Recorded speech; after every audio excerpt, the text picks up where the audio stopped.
decision has been made. There's nothing we can do now. INEOS have decided.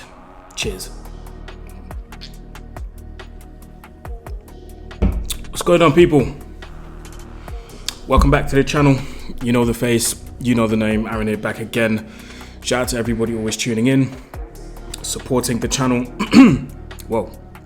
Supporting the channel, liking, sharing, subscribing, all of that good stuff. And put my phone on silent. Shout out to everybody always supporting, man. I appreciate every single one of you. So anyway, let's waste no time. It's road to 13k still, so make sure you subscribe if you haven't. INEOS have made their decision. Erik will be staying as manager of Manchester United. He will be managing the club as of next season, and there's also talks of a new contract. As far as I know, I don't think from what I've read, the new contract doesn't come with a, how do you say that? I don't think the new contract comes with a higher salary. I just think that the new contract comes with new terms and new conditions. And I think one of those terms is that Ten Hag's role as a manager is to be reduced to that of a head coach. So the people above him, Wilcox, Sir Jim Ratcliffe, Omar Barada, and someone else, Brailsford, those four people will be doing, and Ashworth as well, will be doing the recruitment for him. So listen, the decision has been made. Not my preferred position. Not my preferred decision. I'll be honest. You guys know that I did prefer a change in management. So yeah, listen, the decision has been made. I'm not going to be here and be overly upset. No, decision has been made. It is what it is. But what I'm also not going to do is sit here and over celebrate it.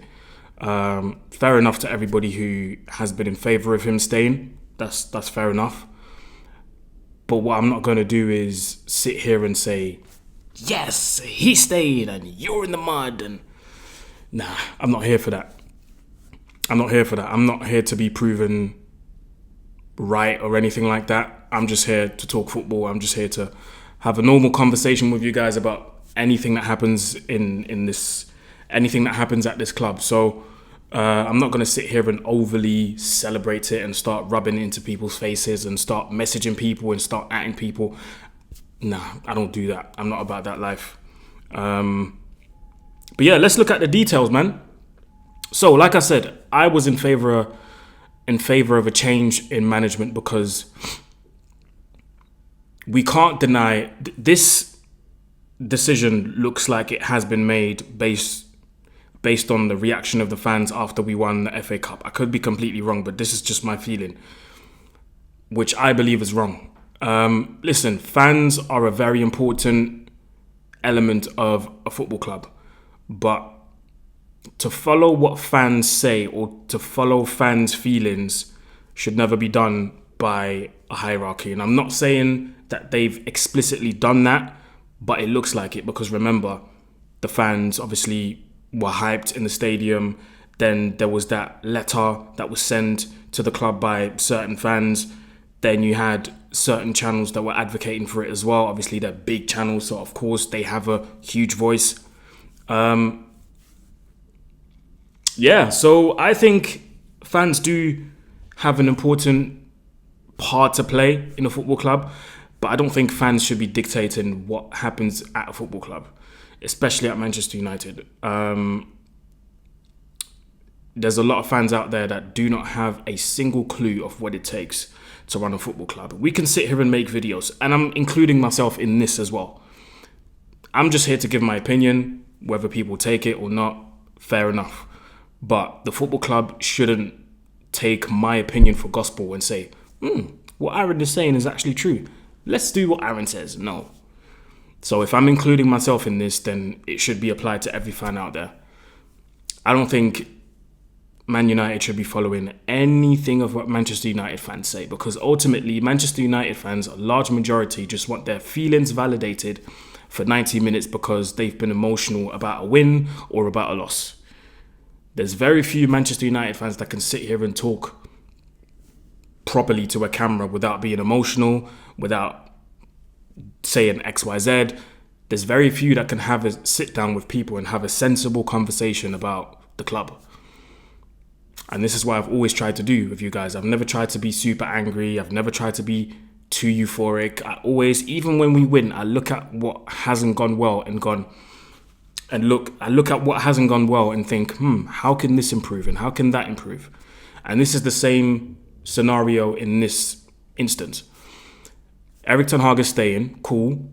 We won the FA Cup, cool. But we can't forget about the facts. We can't forget about the 8th place finish. We can't forget about the plus 600 shots that we faced in the league. We can't forget about the 58 goals that we conceded in the league. We can't forget about the group stage exit in Europe. We can't forget about some of the tactics that we've seen throughout the season. I don't think we've ever averaged. We may have done it once or twice. We may have done it once or twice, but I'm not saying we've never done it. But I fail to remember games where we averaged 65, 70% possession. Can't remember that. So we can't forget about that either. We can't forget about some of the huge gaps, not just in one game, by the way, but in multiple games. We can't forget about the huge gaps in midfield that we keep seeing time and time again. People are going to blame it on injuries. I don't think it's on injuries, because when you see big gaps in midfield, game after game after game, it's not due to injuries. When you concede cutback goal after cutback goal, it's not down to injuries. When one of your defenders, and I'm not singling this guy out, but when one of your defenders is continuously sleeping at the back post and we concede goals, it's not down to injuries. And a lot of people take this injury stuff for gospel and actually believe that if we had a fully fit squad with 0 injuries, which never happens, by the way, every team has at least 1 or 2 injuries per season. People actually believe that if we had a fully fit squad, everything would have been rosy, everything would have been all right. Well, let me tell you something. First match day of the season against Wolves, we had a fully fit squad. Everybody was there. Everybody played. Guess what? Played off the park. Do you know what I mean? Played off the park. And not just against Wolves, by the way. I told you guys, when Man United play, one of 3 things happen. We either get embarrassed. So many examples out there. Copenhagen away. What's it called? Brentford at home. No, not Brentford. Nottingham Forest at home. Newcastle at home in the Carabao Cup. Palace 4-0. Bournemouth 3-0. Embarrassment. We either scrape it. Brentford at home.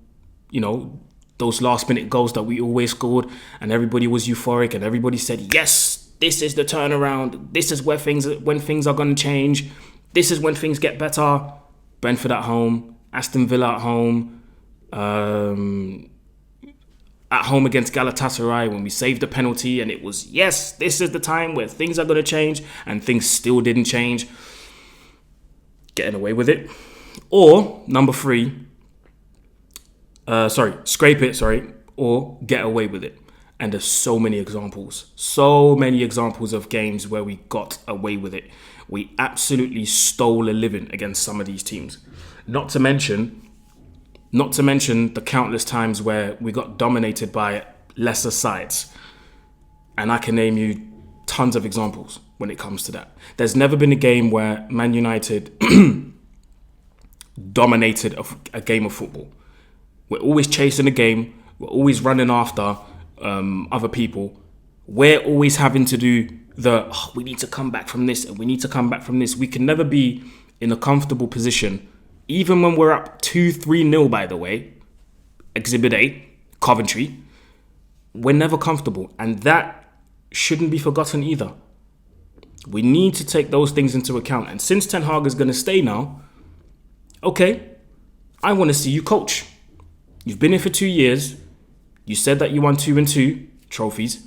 Cool. The coaching in the second season, because we've regressed factually. We went from 3rd to 8th. We crashed out in the group stages of the Champions League. These things have to change now. The hole in midfield that we see all the time has to be fixed. The talent ID.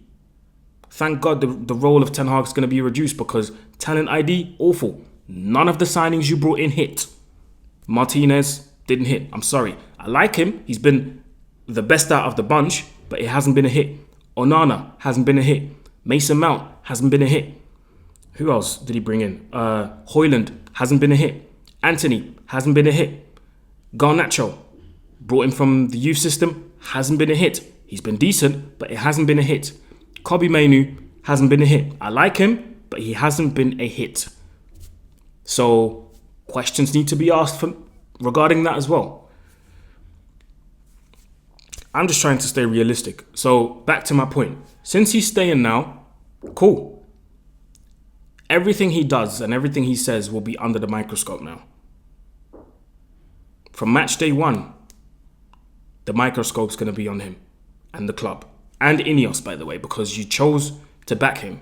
You chose to retain him. You chose to keep him at the club. So that means he is your signing now.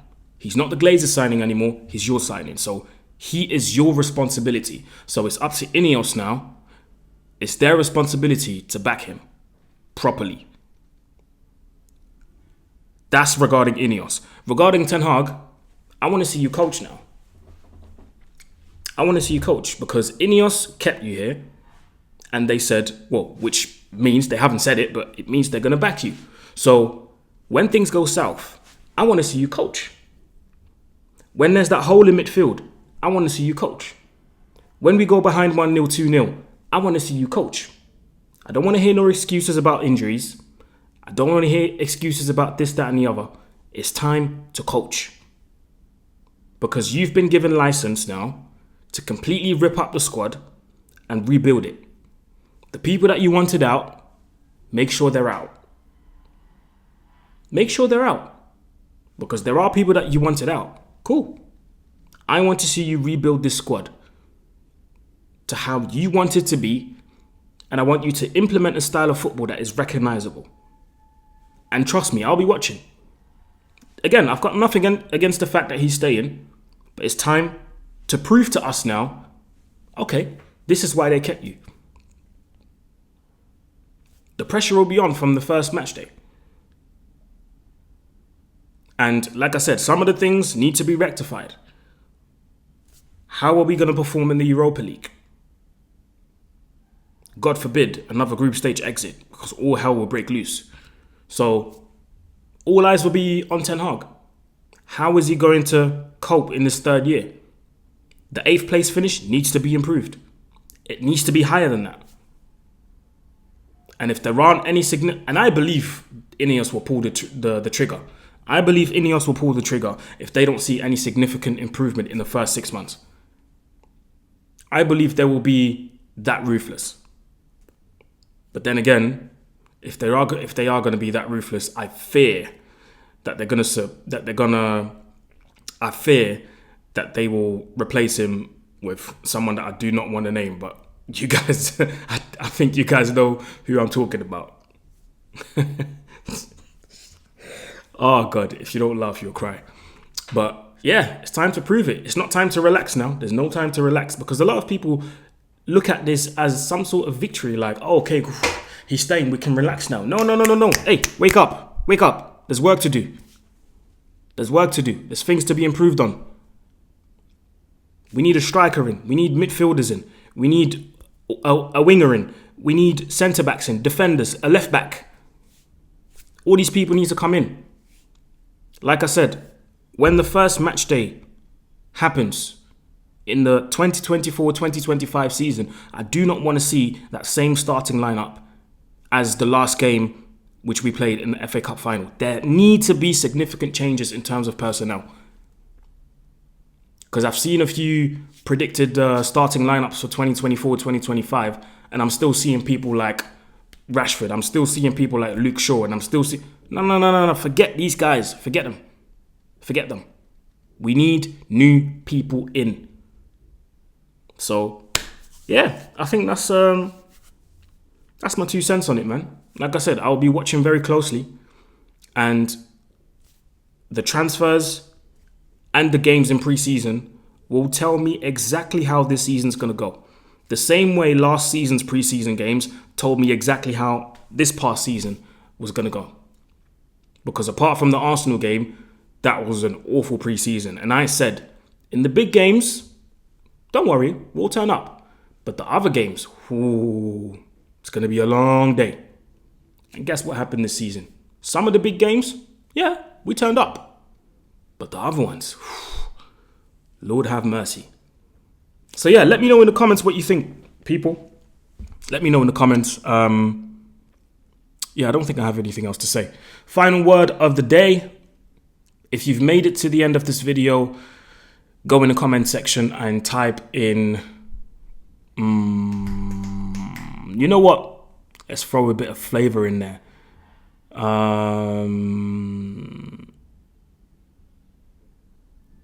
In Spanish, he stays is something like along the lines of se queda. I think it's se queda. So if you've made it to the end of this video, go into the comment section and type in SE space QU. Hold on, I have to spell it correctly. If you've made it to the end of this video, go in the comment section and type in SE space QUEDA. SE space QUEDA. Sick of that. So yeah, that was it, people. That's my 2 cents on it. The Euros are starting soon. I can't wait. What is it? 2 days away? I can't wait. Anyway, people, yeah, road to 13K. We've passed 12.4. Shout out to every single one of you who keeps subscribing, man. That's amazing to see. Shout out to everybody who gets active in the comment section below. And yeah, man, like, share, subscribe, and I will see you. You know what? I don't think, unless there's breaking news, I'm not going to post anything on my channel. So I'll most likely see you on Friday evening for my first Euro match reaction when Germany play against Scotland. So yeah, until then, stay safe, have a good day, and I'll see you soon. Peace. Se queda. Se queda. Se queda. Listen, I'm not celebrating it, but I'm just repeating the words. Se queda. Se queda. Se queda.